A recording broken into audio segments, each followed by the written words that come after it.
உன் வார்த்தைகள் கேட்கப்பட்டது என்று வேதவசனம் சொல்லுகிறது. வித்தியாசம் உண்டாகும்படி செய்வேன் என்று கர்த்தர் சொல்கிறார். நான் உன்னை வெறுத்து விடவில்லை என்று கர்த்தர் சொல்கிறார். இன்றைக்கு கர்த்தர் நமக்கு தருகிற ஒரு வார்த்தை வார்த்தை வார்த்தை கீழே வேர் பற்றி மேலே கனி கொடுப்பார்கள், கனி கொடுப்பார்கள், கனி கொடுப்பார்கள், கனி கொடுப்பார்கள்.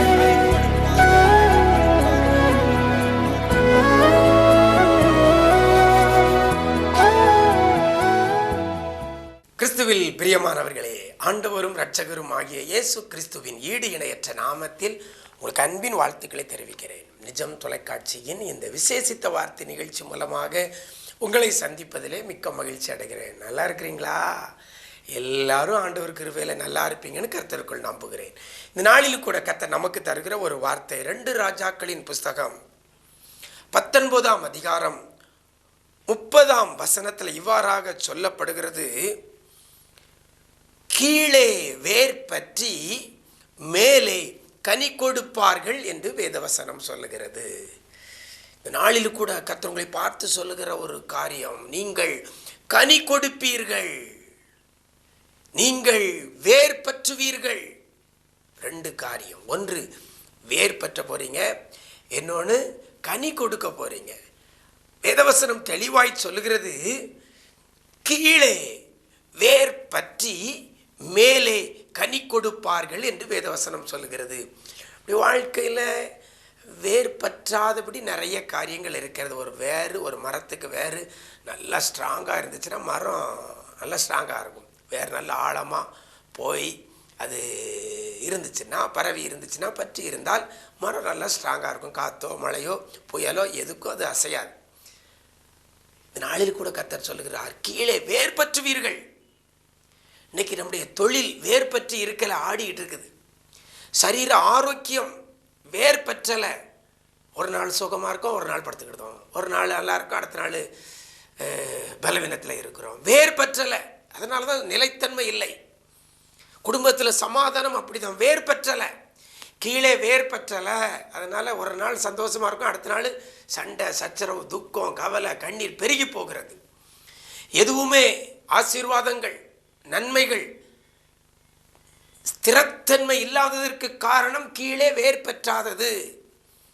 நாளில் கூட கர்த்தர் சொல்லுகிறார், நீங்க கனி கொடுப்பீர்கள் என்று சொல்றது மாத்திரமல்ல, கீழே வேர் பற்றுவீர்கள். கீழே வேர் பற்றி, கீழே வேர் பற்றினா மேலே கனி நல்லா இருக்கும், மரம் செழிப்பாக இருக்கும், அதிலிருந்து பலன் கிடைக்கும். அதனால தான் சொல்லுகிறார், கீழே வேர் பற்றி மேலே கனி கொடுப்பார்கள்.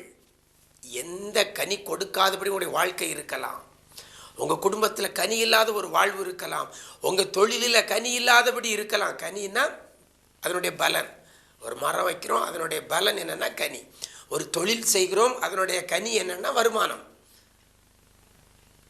வியாபாரம் பண்ணுறோம், அதில் கனி என்னென்னா லாபம். இப்படி கனி இல்லாதபடி இருக்கிற ஒரு சூழ்நிலையை மாற்றி கர்த்தர் சொல்லுகிறார், கனி கொடுப்பார்கள். வாழ்க்கையில் எது ஸ்திரத்தன்மை இல்லையோ அதை இன்னைக்கு வேர் பற்ற வைக்க போறார். 1. 2வது, எதில் கனி இல்லையோ, லாபம் இல்லையோ, ஆசீர்வாதம் இல்லையோ, மேன்மை இல்லையோ, உயர்வு இல்லையோ, சந்தோஷம் இல்லையோ, சமாதானம் இல்லையோ, ஆரோக்கியம் இல்லையோ, அதை கத்த தர போறார். விசுவாசிக்கிறீங்களா? யாருக்கு? யார் கீழே வேர் பற்றி மேலே கனி கொடுப்பார்கள் அப்படின்னு அந்த வசனத்தில் ஆரம்பத்தில் சொல்கிறது, யூதா வம்சத்தாரில் தப்பி மீந்திருக்கிறவர்கள். யூதா வம்சத்தாரில் யாரெல்லாம் தப்பி மீந்திருக்கிறார்களோ அவர்கள் தான் மறுபடியும் கீழே வேர் பற்றி மேலே கனி கொடுப்பார்கள். ஒரு காலத்தில் நல்லா இருந்தேன், வேர் பற்றி இருந்தேன், நல்லா ஸ்ட்ராங்காக இருந்தேன், தொழில் ரொம்ப சூப்பராக இருந்துச்சு, ஒரு காலத்தில் நல்ல கனி இருந்துச்சு, பலன் இருந்துச்சு, வருமானம் இருந்துச்சு, அதெல்லாம் இன்னைக்கு இல்லையா? அதனால தான் வசனம் சொல்லுது, மறுபடியும் கீழே வேர் பற்றி மேலே கனி கொடுப்பார்கள். யூதா வம்சத்தாரில் மீந்திருக்கிறவர்கள். யூதா வம்சத்தார் என்றால் யார்? யூதா என்பால் நமக்கு எல்லாருக்கும் தெரிகிற ஒரு காரியம் என்னன்னா, துதிக்கிறவன் தான் யூதன். யார் துதிக்கிறார்களோ அவர்கள் தான் யூதா வம்சத்தார். துதிக்கிறவர்கள். இன்னும் துதிப்பேன் என்று சொல்லிதான் அவள் தாய் அவனுக்கு யூதா என்று பெயரிட்டான். அப்படியானா நீங்கள் துதிக்கிற பிள்ளையா இருக்கணும். துதினா துதி ஸ்தோத்திரம் உங்கள் நாவில் இருக்கணும். எப்பவும் ஆண்டவரை மகிமைப்படுத்துகிறது, எப்பவும் அவருடைய நாமங்களை சொல்லி மகிமைப்படுத்துறது, எப்பொழுதும் கர்த்தர் செய்த நன்மைகளை, கர்த்தர் செய்த எல்லா காரியத்தை சொல்லி சொல்லி ஸ்தோத்திரம் நன்றின்னு சொல்லிக்கிட்டு இருக்கிறது தான் துதி. அவர்தான் யூத வம்சத்தார். அந்த யூத வம்சத்தாரைத்தான் கீழே வேர் பெற்றி மேலே கனி கொடுப்பார்கள். யோபுவின் வாழ்க்கையை எடுத்துக் கொள்ளுமையானால் அவன் துதிக்கிறவனாக இருந்தான், யூத வம்சத்தாராக இருந்தான். துதிக்கிறவன் எப்படி துதிக்கிறான்? பிள்ளைகள் 10 பிள்ளைகளும் மரித்திருக்கிறாங்க, அந்த வேளையிலே அவன் கர்த்தரை துதிக்கிறான்.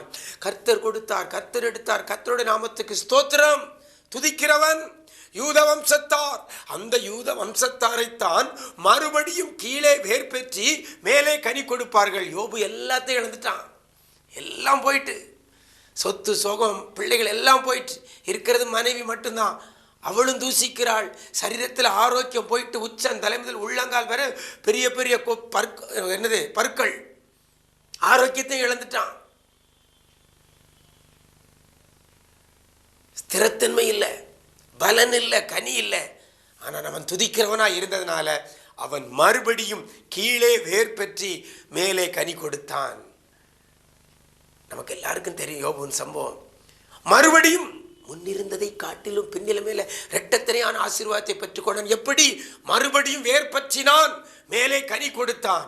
10 பிள்ளைகள், எது எது இழந்தானோ, ஆடு மாடு ஒட்டகம் எல்லாம் டபுள் டபுளா கீழே வேர் பற்றி மேலே கனி கொடுக்கிற ஒரு அனுபவம். நீங்கள் துதிக்கிற பிள்ளையாக இருங்க.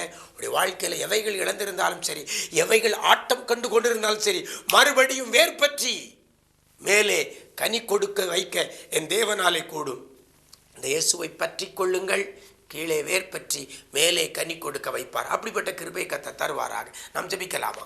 எங்களை நேசிக்கிற அன்பு நிறைந்த ஆண்டவரே, ஆசீர்வதிக்கப்பட்ட இந்த நல்ல நாளிலேயும் கூட நல்ல ஒரு வார்த்தையை கொடுத்து எங்களை தேற்றி இருக்கிறீங்க. கீழே வேர் பற்றி மேலே கனி கொடுப்பார்கள் என்ற வார்த்தையின்படி துதிக்கிற யூத வம்சத்தாராயிருக்கிற துதிக்கிற பிள்ளைகளை யார் யார் இன்றையிலிருந்து இன்னும் கர்த்தரை துதிக்கிறார்களோ, இன்னும் நான் துதிப்பேன், இதுவரைக்கும் துதித்ததை விட இன்னும் நான் துதிப்பேன் என்று சொல்லி யார் யார் தங்களை அர்ப்பணித்து துதிக்கிற பிள்ளைகளாக மாறுகிறார்களோ, அப்படிப்பட்டவைகளை வேர் பற்றி ஆண்டவரே ஸ்திரத்தன்மையை கொடுத்து ஆட்டம் காண்கிற நிலையை மாற்றி ஒரு வேர் பற்றுகிற அனுபவத்தை கொடுத்து மேலே கனி கொடுக்கிற ஒரு அனுபவத்தை, கனி கொடுக்கிற ஒரு வாழ்வை பிள்ளைகளுக்கு நீர் கொடுக்கிறதற்காக நன்றி செலுத்துகிறோம். என்னென்ன காரியத்தில் கனி இல்லாதபடி இருக்கிறாங்களோ, என்னென்ன காரியத்தில் ஆட்டம் கண்டு கொண்டிருக்கிறாங்களோ, அத்தனையில் ஒரு மாற்றத்தை இன்றைக்கு பிள்ளைகளுக்கு என் ஆண்டவர் நீர் கொடுக்க போறதற்காக நன்றி செலுத்துகிறோம். கிருபைகள் பெருகட்டும். மீட்பர் இயேசுவின் மூலம் ஜெபிக்கிறோம் நல்ல பிதாவே. ஆமேன், ஆமேன். பிரியமானவர்களே, துதிக்கிற பிள்ளையா இருங்க. கர்த்தர் உங்களை கீழே வேர் பெற்ற வைப்பார், மேலே கனி கொடுக்க வைப்பார். God bless you.